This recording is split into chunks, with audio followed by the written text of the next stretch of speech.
आइए शुरू करते हैं न्यूज पथ पर सफर। सबसे पहले आपको दिखाते हैं ऐसी तस्वीरें जिनका जिक्र सरे रहा है। ये तस्वीरें सुर्खियों में भी है और सोशल मीडिया पर भी है। इनसे आपका बाखबर रहना बेहद जरूरी है क्योंकि चौराहे पर इन्हीं की चर्चा है। चर्चा तमिलनाडु में डीएमके की ओर से दिए गए इसरो के ऐप पर चीन के रॉकेट के लगे होने की भी है। तमिलनाडु में स्थानीय अखबारों को दिया गया डीएमके का एक विज्ञापन सुर्खियों में है, जिसमें इसरो के लॉन्च पैड पर चीन के झंडे को दिखाया गया है। डीएमके के मंत्री अनीता राधाकृष्णन ने तमिलनाडु के अखबारों में यह ऐड दिया है। इस विज्ञापन में चाइना का रॉकेट दिखाया गया है। अब इस विज्ञापन को लेकर बीजेपी डीएमके पर हमलावर है। वहीं तमिलनाडु के तूतीकोरिन में कुलाशेखरापट्टनम स्पेस पोर्ट की नींव रखने गए पीएम मोदी ने भी डीएमके पर हमला बोला। उन्होंने कहा कि डीएमके का आज का विज्ञापन हास्यास्पद है। उन्होंने भारतीय विज्ञान और भारतीय अंतरिक्ष क्षेत्र का अपमान किया है। इसके लिए उन्हें माफी मांगनी चाहिए। उन्होंने हमारे साइंटिस्टों का अपमान किया, हमारे स्पेस सेक्टर का अपमान किया, आपके टैक्स के मनी का अपमान किया, आपका अपमान किया। ये डीएमके को अब सजा करने का मौका आ गया है। लोग अपनी शान और शौकत दिखाने के लिए गाड़ियों का काफिला लेकर चलते हैं, लेकिन चाह अगर कुछ अलग हटकर करने की हो तो तस्वीरें बदल जाती हैं। ये बैलगाड़ी का कारवां भी ऐसी ही अनूठी कोशिश है। तस्वीरें राजस्थान की भीलवाड़ा की है, जहां बैलगाड़ियों का ये कारवां लेकर एक भाई अपनी बहन के घर भात भरने की रस्म निभाने जा रहा है। भांजी की शादी थी और मामा को रस्म निभानी थी, सो मामा ने उसे अपने अंदाज में खास बना दिया। भीलवाड़ा के संजय कॉलोनी में रहने वाले गोपाल पारेता का पूरा परिवार सज धज कर बैलगाड़ियों में बैठा और कारवां चल पड़ा। ये काफिला जिधर से भी गुजरा, लोग बस देखते रह गए। ग्रेटर नोएडा में सड़क पर तड़प रही एक गर्भवती महिला के लिए 2 नर्स देवदूत बनकर आईं। हुआ यूं कि मंगलवार को सुबह सुबह एक गर्भवती महिला अपने पति के साथ अस्पताल के लिए निकली थी, लेकिन रास्ते में ऑटो चेंज करने की वजह से उसकी हालत खराब होने लगी। ऐसे में बेचैनी की हालत में वो सड़क पर ही लेट गई। तभी वहां से शारदा अस्पताल की 2 नर्स ज्योति और रेनू गुजर रही थी। महिला अस्पताल ले जाने की हालत में नहीं थी। ऐसे में दोनों ने सड़क किनारे ही उसकी डिलीवरी करवाई और अस्पताल को इमरजेंसी कॉल करके महिला और बच्चे को अस्पताल पहुंचाया। अस्पताल प्रशासन ने भी दोनों नर्सों के इस काम की सराहना की और उन्हें 5100 रुपए का इनाम दिया। रेलवे ट्रैक पर चलते चलते एक मालगाड़ी 2 हिस्सों में बंट गई। घटना बिहार के बगहा की है। मालगाड़ी नरकटियागंज से बगहा जा रही थी। इसी दौरान पिपरा ढाला गेट नंबर 45C के करीब अचानक कपलिंग पिन टूटकर गिरने से ट्रेन 2 हिस्सों में बंट गई। हालांकि ट्रेन की स्पीड बहुत ज्यादा नहीं थी, लिहाजा किसी जान माल का कोई नुकसान नहीं हुआ।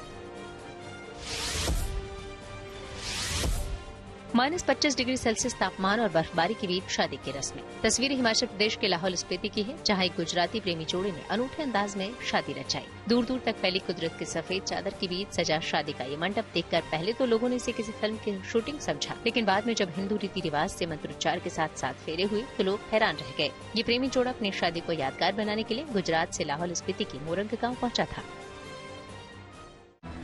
जिंदगी का सफर सुहाना हो, इसके लिए सावधान रहना जरूरी है। रोजमर्रा की आपाधापी में कुछ देर बैठकर सोचना समझना भी जरूरी है कि आपके आसपास क्या हो रहा है और जो कुछ हो रहा है उससे हमारी जिंदगी, हमारा परिवार कैसे प्रभावित हो सकता है। इसलिए हॉर्न बजाकर बाखबर करने वाली खबर जरूरी होती है और आज की ये खबर हम सबकी जिंदगी से जुड़ी है। दिग्गज ब्रोकरेज फर्म ज़ेरोधा के फाउंडर नितिन कामत ने खुलासा किया है कि करीब 6 हफ्ते पहले उन्हें माइल्ड स्ट्रोक आया था। नितिन ने कुछ वजह बताई हैं जिनकी वजह से उन्हें स्ट्रोक आया होगा।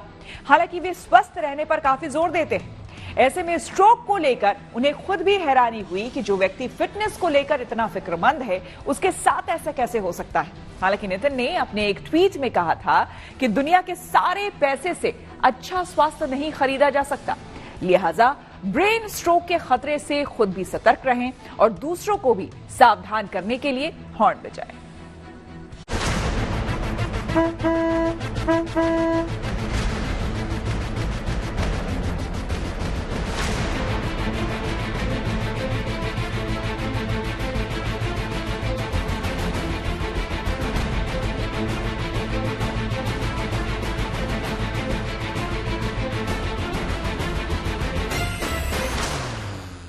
हर कोई चाहता तो है कि वो बीमारियों से कोसों दूर रहे, लेकिन जाने अनजाने हम कुछ ऐसी गलतियां कर बैठते हैं जिसके कारण हम इन बीमारियों की चपेट में खुद ब खुद आ जाते हैं।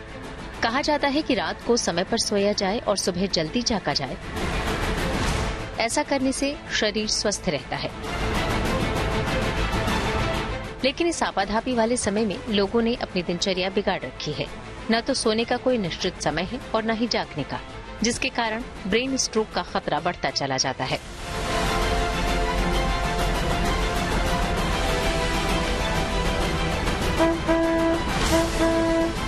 शेयर मार्केट में जीरोधा के सीईओ और फाउंडर नितिन कामत को कौन नहीं जानता।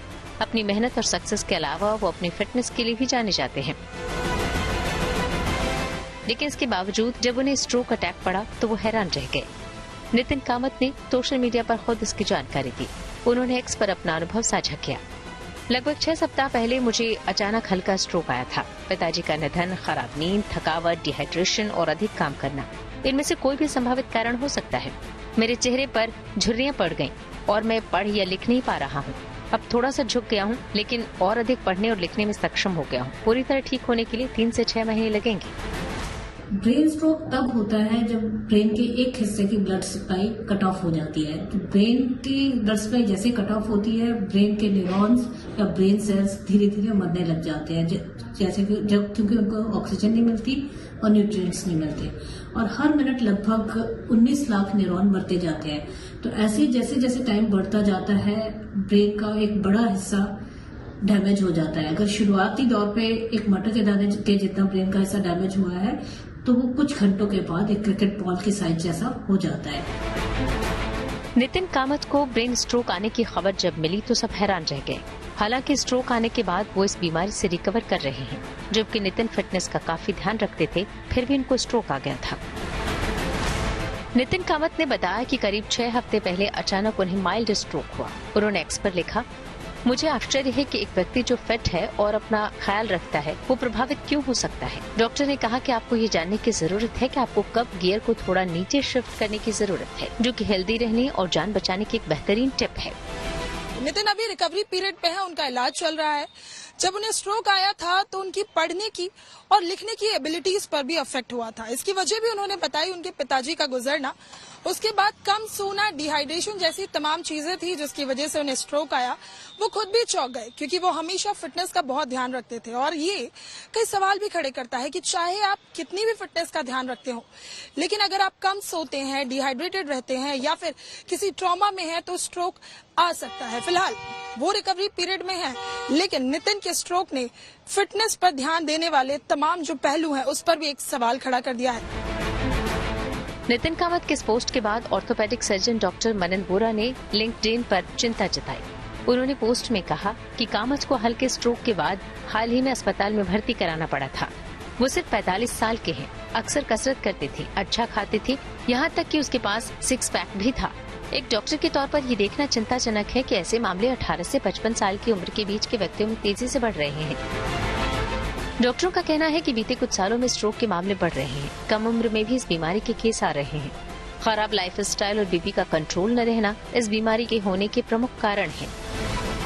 आजकल हमने देखा है कि काफी यंग एज में ब्रेन स्ट्रोक होता जा रहा है। जो मेन वजह इसकी ये है, जो हमारा changing lifestyle, physical inactivity, unhealthy eating habits, lack of exercise, stress, ये सब चीजें जब होती हैं तो उसकी वजह से बहुत यंग एज में आपको डायबिटीज, ब्लड प्रेशर, ओबेसिटी होती है, और इसके साथ साथ फिर स्मोकिंग, अल्कोहल, ये और भी ज्यादा बढ़ा देता है इस रिस्क को, स्ट्रोक के रिस्क को। डॉक्टरों का ये भी कहना है कि दिमाग की नसों में ब्लॉकेज आने की वजह से स्ट्रोक आता है। स्ट्रोक का इलाज समय पर जरूरी है और स्ट्रोक आने के बाद सेहत का ध्यान भी रखना पड़ता है। ऐसा इसलिए क्योंकि अच्छी रिकवरी के लिए कुछ महीनों तक हेल्थ को लेकर सतर्क रहना होता है। हम जानते हैं कि हमारी बॉडी के सारे फंक्शंस ब्रेन कंट्रोल करता है, और तो जो ब्रेन का हिस्सा डैमेज होता है और जो फंक्शन वो कंट्रोल करता है वो फंक्शन चला जाता है, जिसकी वजह से स्ट्रोक या पैरालिटिक अटैक हो जाता है। जो स्ट्रोक, ब्रेन स्ट्रोक या पैरालिटिक अटैक 2 वजह से होता है। या तो खून की जो नस होती है वो क्लॉट की वजह से बंद हो जाती है, और या फिर वो खून की नस फट जाती है। अगर खून की नस क्लॉट की वजह से बंद होती है उसे हम इस्केमिक स्ट्रोक कहते हैं। लगभग 80% लोगों में इस्केमिक स्ट्रोक की वजह से स्ट्रोक होता है, और बाकी 15% में खून की नली के फटने की वजह से होता है। स्ट्रोक से रिकवरी में एक्सरसाइज और मेडिटेशन का काफी रोल है, लेकिन बिना डॉक्टर की सलाह लिए इन्हें नहीं करना चाहिए। क्योंकि तमाम लोग सोशल मीडिया इन्फ्लुएंसर की राय को ही अपनी राय बना लेते हैं, जो आपकी सेहत को नुकसान पहुंचा सकता है। जो स्ट्रोक होता है, ज्यादातर जो स्ट्रोक्स होते हैं वो प्रिवेंटेबल होते हैं। 5 में से 4 स्ट्रोक ऐसे हैं जो प्रिवेंट किए जा सकते हैं। अगर जो मेजॉरिटी ऑफ द स्ट्रोक्स जो होते हैं, उनमें से जो रिस्क फैक्टर्स होते हैं स्ट्रोक के लिए, इनको मॉडिफाइबल रिस्क फैक्टर्स कहते हैं। और इनमें से ज्यादातर जो रिस्क फैक्टर होते हैं पेशेंट के अपने कंट्रोल में होते हैं। जैसे पेशेंट अगर हेल्दी खाना खाए, healthy eating habits, exercise daily करे। वर्ल्ड स्ट्रोक ऑर्गेनाइजेशन की एक रिपोर्ट के मुताबिक पिछले कुछ सालों में दिल का दौरा पड़ने से या फिर स्ट्रोक से होने वाली मौतों में काफी बढ़ोतरी देखने को मिल रही है। और ऐसा भी कह सकते हैं कि कोविड-19 महामारी के बाद से इनमें लगातार वृद्धि हुई है। भारत में हर साल लगभग 1,85,000 स्ट्रोक होते हैं, जिनमें लगभग हर 40 सेकंड में एक स्ट्रोक होता है और हर 4 मिनट में एक स्ट्रोक से मौत होती है। वहीं राष्ट्रीय अपराध रिकॉर्ड ब्यूरो यानी NCRB के हालिया आंकड़ों से पता चलता है कि 2022 में दिल के दौरे के मामलों में 12.5% की वृद्धि हुई है। NCRB की रिपोर्ट के मुताबिक साल 2022 में दिल के दौरे से 32,457 लोगों की मौत हुई, जो साल 2021 में दर्ज की गई 28,413 मौतों से अधिक है। हमारी कई ऐसी हैबिट्स होती हैं जो गंभीर बीमारियों की वजह बन सकती हैं। खासतौर से ब्रेन स्ट्रोक को लेकर आपको अलर्ट रहना चाहिए। अपनी कुछ आदतों में सुधार लाकर ब्रेन स्ट्रोक के खतरे को कम किया जा सकता है। लिहाजा इस खतरे से खुद सतर्क हो जाएं और दूसरों को भी सावधान करने के लिए हॉर्न बजाएं।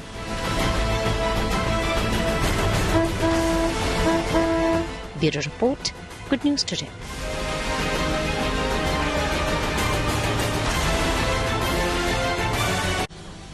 महाराष्ट्र की धरती से प्रधानमंत्री नरेंद्र मोदी ने किसानों को दी सम्मान निधि की सौगात। आइए सीधे आपको लिए चलते हैं न्यूज एक्सप्रेसवे पर, जहां देश की कुछ और जरूरी खबरें कर रही हैं आपका इंतजार।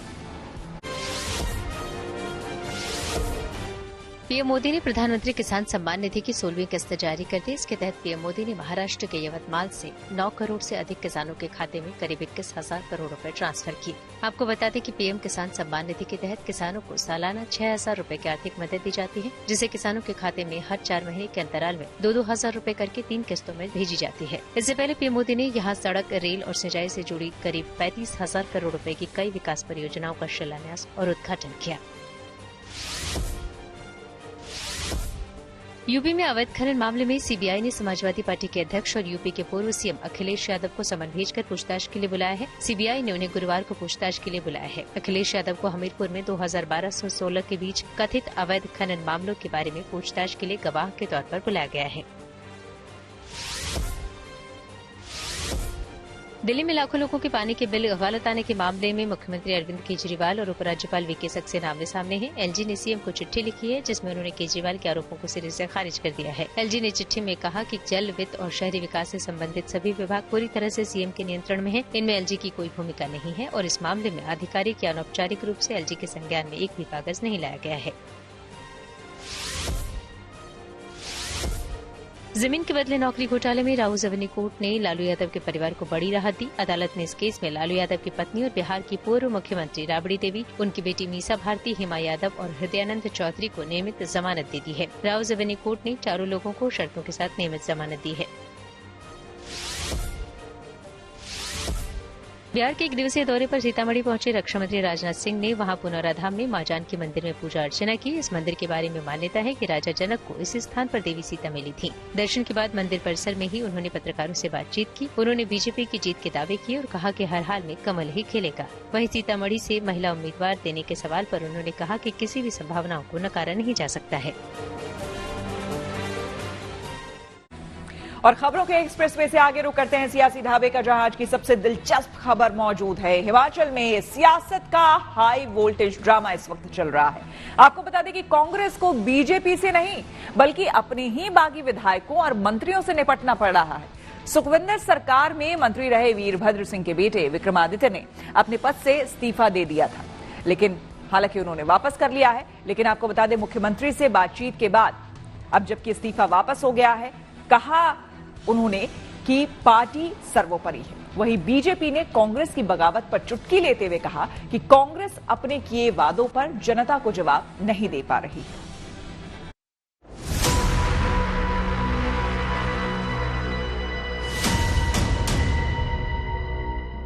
कि कितना है बदनसीब जफर दफन के लिए 2 गज जमीन भी ना मिली कुएं यार में।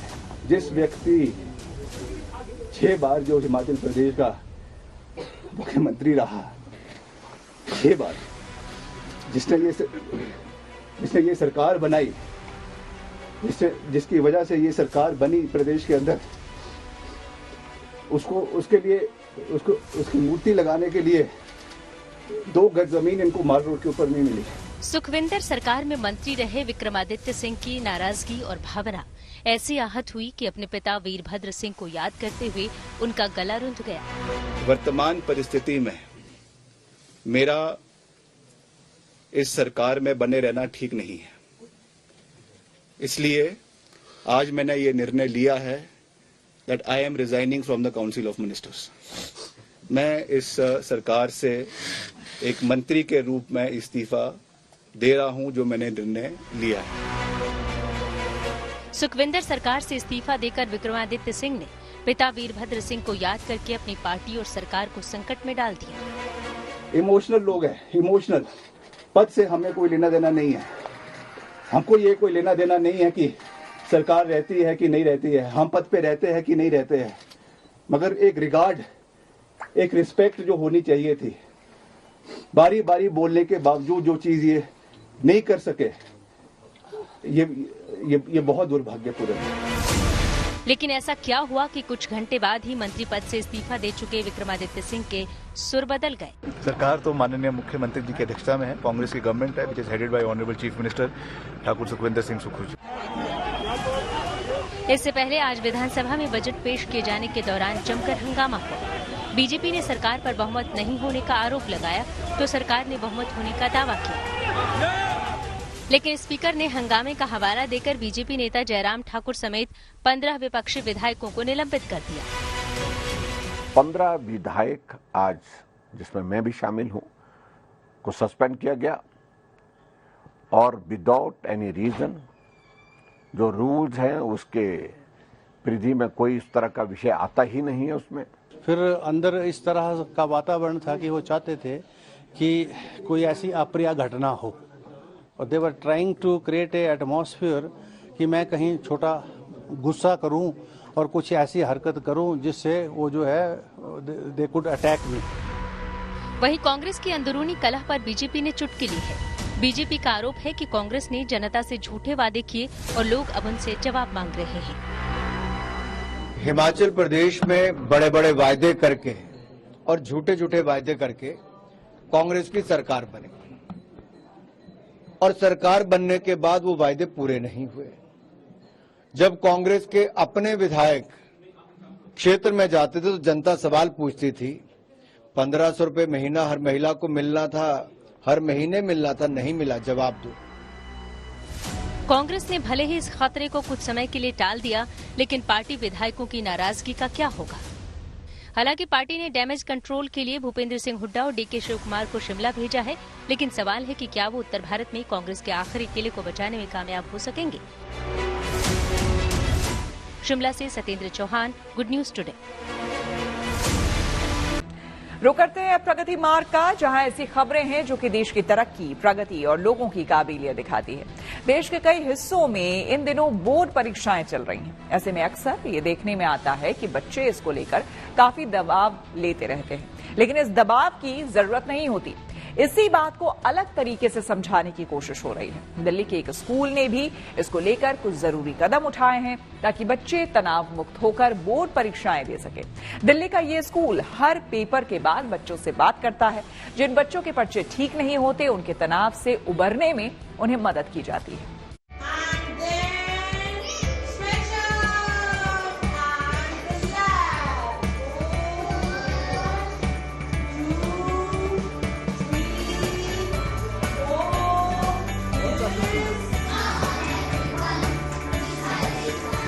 स्कूल में छोटे बच्चों का कुछ इस तरह से हौसला बढ़ाया जा रहा है।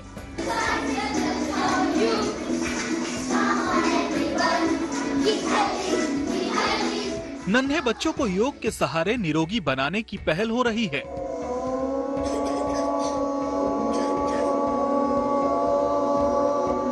छोटे बच्चों के लिए खास तरीके अपनाए जा रहे हैं। तो बड़े बच्चों का तनाव दूर करने के लिए इसी बाल भवन पब्लिक स्कूल में एक हेल्प डेस्क बनाई गई है, जहां बैठकर टीचर उन बच्चों को रोज फोन करते हैं जिनका या तो बोर्ड एग्जाम था या फिर एग्जाम होने वाला है। मैम, बिकॉज जैसे हिंदी के पेपर में भी it was lengthy paper, but मैंने फिनिश कर लिया था। बट मैम, एक पेपर में I wasn't able to complete my all questions and I felt कि मैं कर सकती थी बट मैं नहीं कर पाई।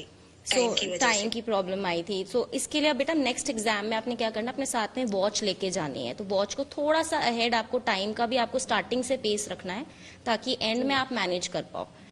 यानी इसमें बच्चों से उनके पेपर के बारे में पूछा जाता है कि उनका एग्जाम कैसा हुआ है। अगर कोई बच्चा परेशान होता है तो उसे प्रेरित किया जाता है। इस तरह से बच्चे भी स्ट्रेस फ्री यानी तनाव मुक्त महसूस करते हैं। किसी बच्चे को घबराने की कोई बात ही नहीं है और अपॉर्चुनिटीज इतनी है। अपना अगर टैलेंट आइडेंटिफाई कर लिया तो मुझे नहीं लगता कि किसी बच्चे को किसी भी तरीके का स्ट्रेस या एंजाइटी लेने की रिक्वायरमेंट है। बेसिकली टीचर्स को अभी जो गाइडेंस दी गई है वो ये दी गई है कि बच्चों से ये जरूर पूछे कि उनका पिछला एग्जाम कैसा हुआ है। तो कई बार क्या होता है कि जब पिछला एग्जाम खराब हो जाता है तो वो अगले एग्जाम की तैयारी के लिए 2 दिन खराब कर देते हैं और सोते रहते हैं, खाना नहीं खाते हैं, बातचीत नहीं करते हैं। तो बच्चों से उनका एक रुझान लेना कि उनका एग्जाम कैसा हुआ है और उनको ये बताना कि 5 नंबर 10 नंबर से जिंदगी नहीं बदलने वाली है। आगे बढ़ें, अगले पेपर की तैयारी करें और उसमें अच्छा करें। क्या पता जो पीछे रह गया है वो आप आगे उसको पूरा कर सकें। यकीनन जैसे प्रधानमंत्री मोदी अक्सर ये संदेश देते हैं कि बोर्ड एग्जाम जिंदगी की पहली और आखिरी परीक्षा नहीं होती, बल्कि जिंदगी में मौके कई आते हैं। सैकड़ों छात्रों ने शून्य से भी शिखर का सफर तय किया है। ऐसे में तनाव लेने और घबराने से न तो कुछ होता है, न कुछ हुआ है और न होगा। ऐसे में इस बार की परीक्षा भी तनाव मुक्त रहनी चाहिए। दिल्ली से मनीष चौरसिया के साथ bureau report, good news today. News पथ के सफर में अब सोशल अड्डा का रुख करते हैं, जहां आज बात होगी सैलरी की। नौकरी पेशा लोगों को हर महीने सैलरी मिलने का बेसब्री से इंतजार रहता है और अब तो सीजन सैलरी इंक्रीमेंट यानी कि तनख्वाह बढ़ने का है। तो हर कर्मचारी के मन में यही सवाल है कि इस साल उनकी सैलरी कितनी बढ़ेगी। प्राइवेट सेक्टर में काम करने वाले कर्मचारियों के सैलरी इंक्रीमेंट को लेकर एचआर कंसल्टिंग फर्म मर्सर ने एक सर्वे किया है। मर्सर के सर्वे के मुताबिक इस साल भारत के कॉर्पोरेट सेक्टर में मीडियन मेरिट सैलरी इंक्रीमेंट यानी कि औसतन 10% सैलरी इंक्रीमेंट देखने को मिल सकता है, जो कि पिछले साल 2023 में 9.5% था।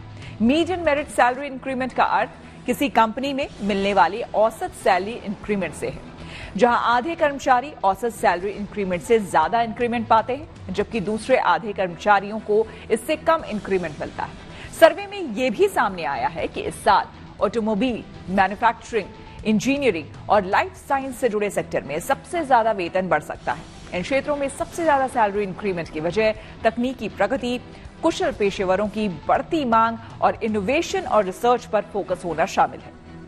दरअसल इन क्षेत्रों ने देश की आर्थिक विकास को रफ्तार दी है और रोजगार के कई अवसर पैदा किए हैं। सर्वे के तहत अलग अलग इंडस्ट्रीज में सैलरी ट्रेंड्स को देखा गया, जिनमें इंक्रीमेंट तय करने वाले कर्मचारी का प्रदर्शन, कंपनी का प्रदर्शन और वेतन सीमा जैसे टॉप 3 फैक्टर शामिल किए गए। सर्वे में 1474 कंपनियों से 21 लाख से अधिक कर्मचारियों का डेटा जुटाया गया, जिसमें कि 6000 से अधिक जॉब रोल्स शामिल किए गए।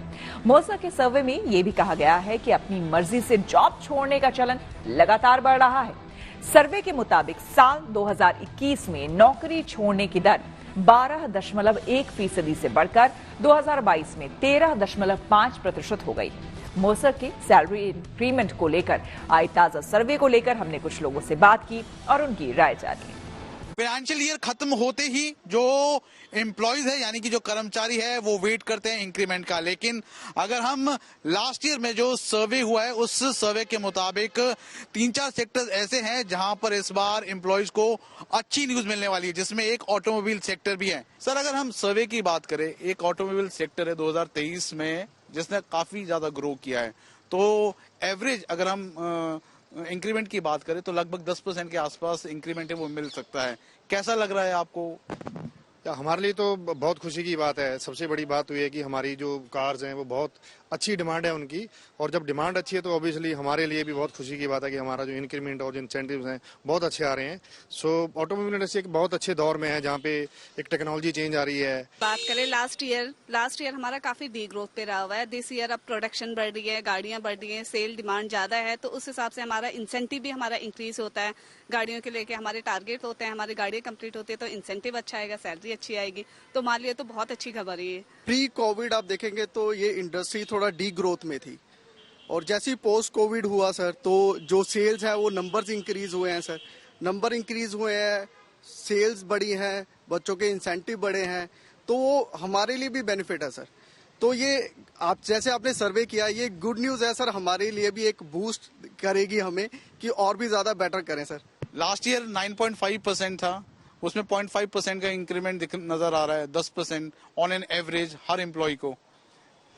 या definitely sir, we are very happy, और हमारे लिए बहुत अच्छी गुड न्यूज़ है। कहीं हमारी ग्रोथ हुई है तो हम हैप्पी हैं, और हमारे बहुत से ड्रीम्स हैं जो हम पूरे कर पा रहे हैं, ये हमारे लिए बहुत अच्छा है। और हम चाहते हैं कि ऐसे ही गाड़ियां कस्टमर लेते रहे और हमें नए नए प्रोडक्ट मिलते रहे और हमारा ऐसे ही इंक्रीमेंट लगता रहे।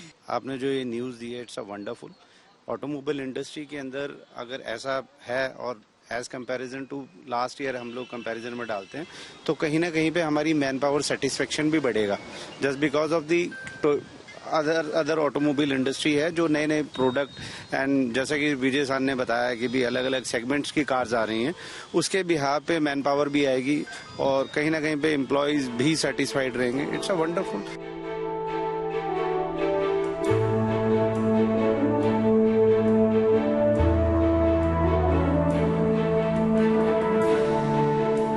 सेक्टर है, ऑटोमोबाइल सेक्टर है, साइंस सेक्टर है, इसमें कहा जा रहा है सबसे ज्यादा सैलरी हाइक मिलेगी। तो आप लोग कितना सैलरी एक्सपेक्ट करते हो? अगर बोले आपका बॉस कि इस साल आपको हाइक दिया जाएगा तो कितना एक्सपेक्ट? अराउंड परसेंटेज में बताना है, परसेंटेज 25-30%। तो 25-30%। तो आपको लगता है कि आईटी कंपनीज जो है वो सबसे ज्यादा हाइक देती है? नहीं, अब आईटी का तो फिलहाल इतना नहीं है, अब तो एआई वगैरह आ गया ना, तो आईटी का तो हाइक थोड़ा कम हो गया है। आईटी कंपनियां ये एआई में मॉडिफाई हो जाती है, जैसे एसेंचर है, काफी कंपनियां है ना, लेकिन जो मतलब जिनका हाई परसेंट ले ऑफ भी चलने ज्यादा, तो ले ऑफ की वजह से थोड़ा आईटी सेक्टर इस समय कम है, रिसेशन की वजह से, इसलिए। तो आपको क्या लगता है कि ये बड़ी बड़ी कंपनियां इस बार इतना हाइक दे पाएंगी जितना इस सर्वे में?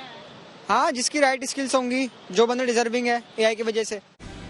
न्यूज पथ पर आगे है धन बाजार, जहां शेयर बाजार से लेकर कारोबार तक की सभी अहम खबरें होती हैं, जिसका सीधा रिश्ता आपकी आमदनी आपकी जेब से होता है। तो तेज रफ्तार खबरों के बीच ये जरूरी खबरें छूट ना जाए, इसलिए सीधे आपको लिए चलते हैं धन बाजार। बुधवार को शेयर बाजार में भारी गिरावट देखने को मिली। सेंसेक्स 790 अंक फिसलकर 72,305 पर बंद हुआ। इसके साथ ही गिरावट निफ्टी में भी जारी रही। निफ्टी 247 अंक गिरकर 21,951 पर बंद हुआ। इस दौरान सेंसेक्स के 30 शेयरों में से 27 में गिरावट दर्ज की गई। दिल्ली सराफा बाजार में सोने चांदी की कीमतों में कमी आई है। सोने का दाम 50 रुपए गिर गया। इसके साथ ही दिल्ली में अब 10 ग्राम सोने की कीमत 62,900 रुपए हो गई। इसके साथ ही चांदी भी 300 रुपए गिर गई और दिल्ली में अब 1 किलो चांदी की कीमत 73,900 रुपए हो गई है।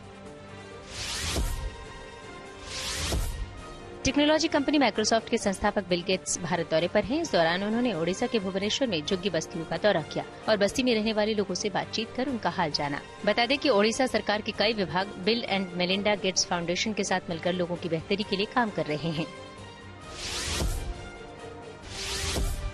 Check republican car company Skoda Bharat में अपनी नई एसयूवी लॉन्च करने की तैयारी में है। कंपनी ने सोशल मीडिया पर अपनी अपकमिंग सब कॉम्पैक्ट एसयूवी को टीज किया है। इसके साथ स्कोडा ने भारत में साल 2026 तक 1 लाख गाड़ियों को बेचने का लक्ष्य रखा है। कंपनी के सीईओ क्लॉस जेलमर ने कहा कि भारत में निवेश को मंजूरी दे दी गई है। इसका इस्तेमाल कॉम्पैक्ट एसयूवी और इलेक्ट्रिक व्हीकल बनाने के लिए किया जाएगा। कोलकाता में इसी साल शुरू होने वाली अंडर वाटर मेट्रो में यात्रियों को मिलेगी इंटरनेट कनेक्टिविटी। रिया, टेक्नोलॉजी से जुड़ी ऐसी ही हर एक जरूरी खबर को जानने समझने के लिए आइए आपको लिए चलें डिजिटल गली।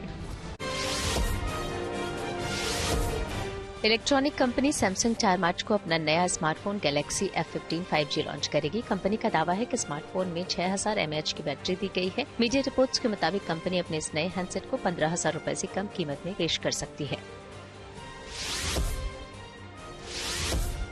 ओपन एआई ने न्यूयॉर्क टाइम्स पर हैकिंग का आरोप लगाया है। कंपनी ने आरोप लगाते हुए कहा कि न्यूयॉर्क टाइम्स ने ओपन एआई के प्रोडक्ट्स को हैक करने के लिए हैकर को हायर किया था। इसके साथ ही ओपन एआई ने न्यूयॉर्क टाइम्स की ओर से दायर मुकदमे को खारिज करने की मांग भी की है। बता दें कि न्यूयॉर्क टाइम्स ने ओपन एआई और माइक्रोसॉफ्ट पर कॉपीराइट के उल्लंघन का आरोप लगाते हुए मुकदमा दायर किया है। कोलकाता में अंडर वाटर मेट्रो में बेहतर इंटरनेट कनेक्टिविटी पर एयरटेल काम कर रहा है। एयरटेल अधिकारियों ने बताया कि हावड़ा और कोलकाता के बीच जून से चलने वाली अंडर वाटर रूट पर यात्रियों की सुरक्षा के लिए एयरटेल हाई कैपेसिटी का नोड्स लगाएगा, जिससे यूजर्स को बिना किसी रुकावट कनेक्टिविटी मिलेगी। हालांकि बाद में कंपनी इस नोड्स की कमर्शियल लॉन्चिंग भी करेगी। इसी के साथ न्यूज पथ में मेरे यानी कि श्वेता झा के साथ फिलहाल इतना ही। देश दुनिया की तमाम पॉजिटिव खबरों के लिए आप देखते रहिए गुड न्यूज टुडे।